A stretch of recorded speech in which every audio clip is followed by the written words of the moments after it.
Il était une fois, bien avant que je sache lasser mes chaussures, un lever de soleil. Je sais que le lever de soleil quotidien peut ne pas paraître comme un événement important à certains. Mais imaginez un instant qu'au lieu de se lever, comme ceci, un matin de votre vie, il jette un coup d'œil et décide de retourner dormir. C'est ce qui nous est arrivé une fois. Laissez-moi vous le raconter.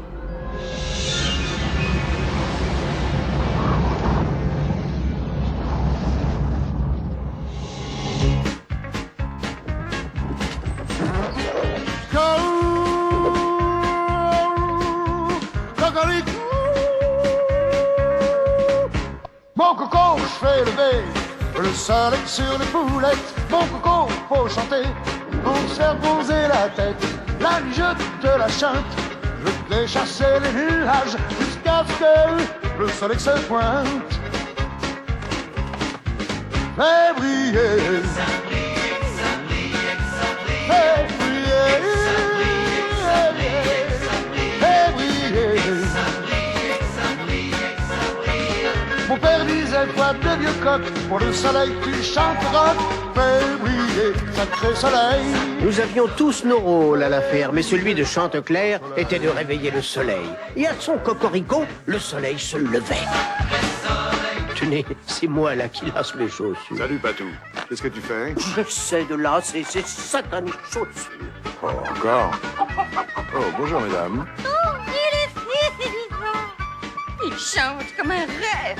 Il rêve un rêve. Et il est toujours célibataire. Fais briller, fais briller, fais briller. Le vieux coq connaissait un rayon de ses plumes de cette chanson. Fais briller, sacré soleil. Fais briller, sacré soleil. Sacré soleil. Sacré soleil. Fais briller, sacré soleil.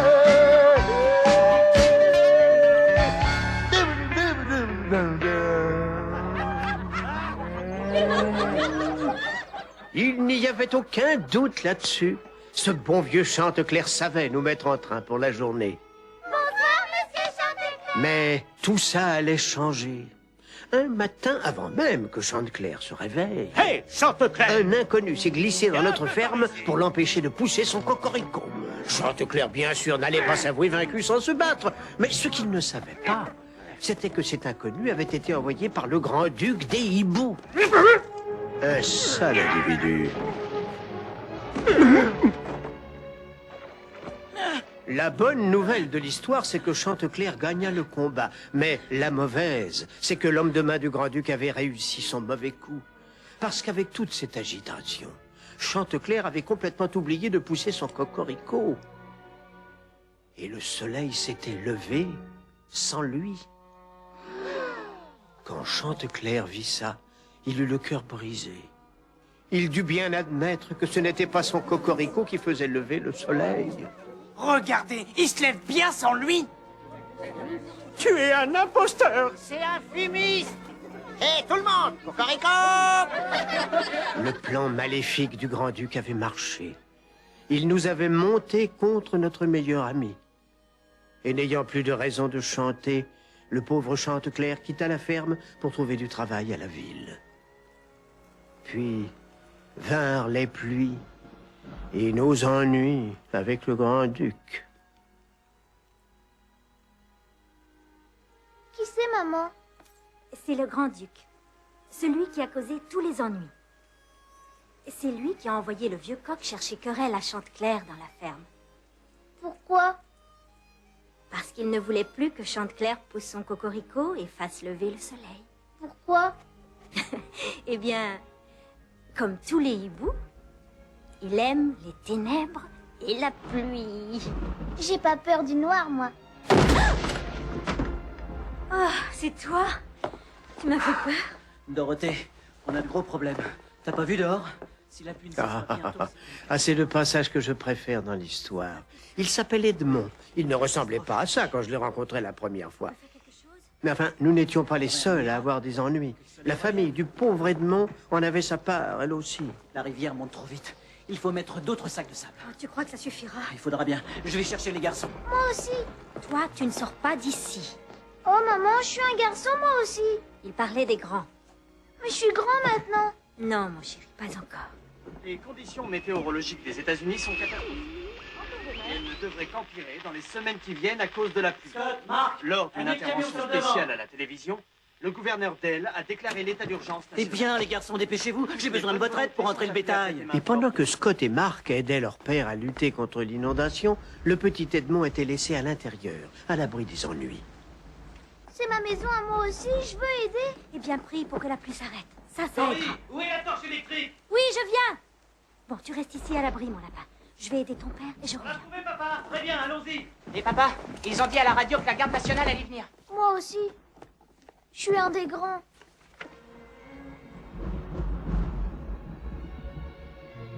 Et n'ayant plus de raison de chanter, Chanteclair quitta la ferme. Ensuite vinrent les pluies.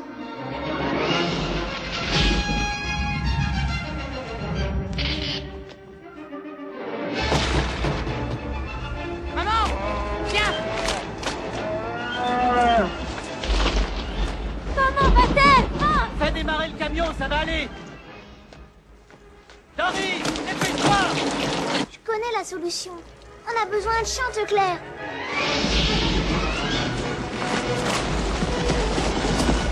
Maman!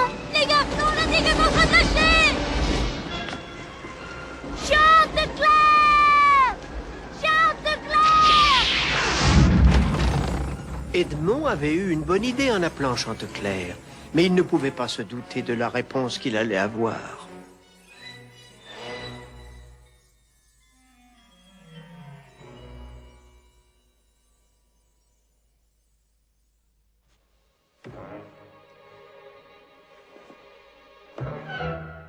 Chanteclair?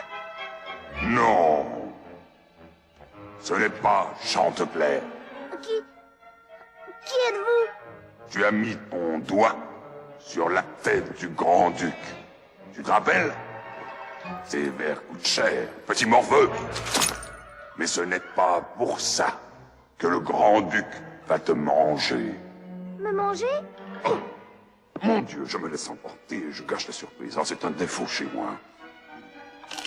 Mais tu vois, nous, les créatures de la nuit, nous nous sommes démenés pour être absolument sûrs que ce volatile ne revienne jamais.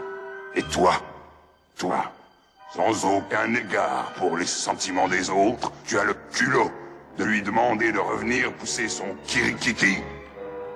Et je dois ajouter que j'ai absolument horreur du rock and roll. Tu ne mangeras pas! Et le duc devint rouge de colère. Si Edmond voulait que Chanteclair revienne faire lever le soleil, le grand-duc avait son mot à dire là-dessus. Les chatons sont bien plus digestes. Le jeune Edmond allait vivre la plus fascinante des aventures.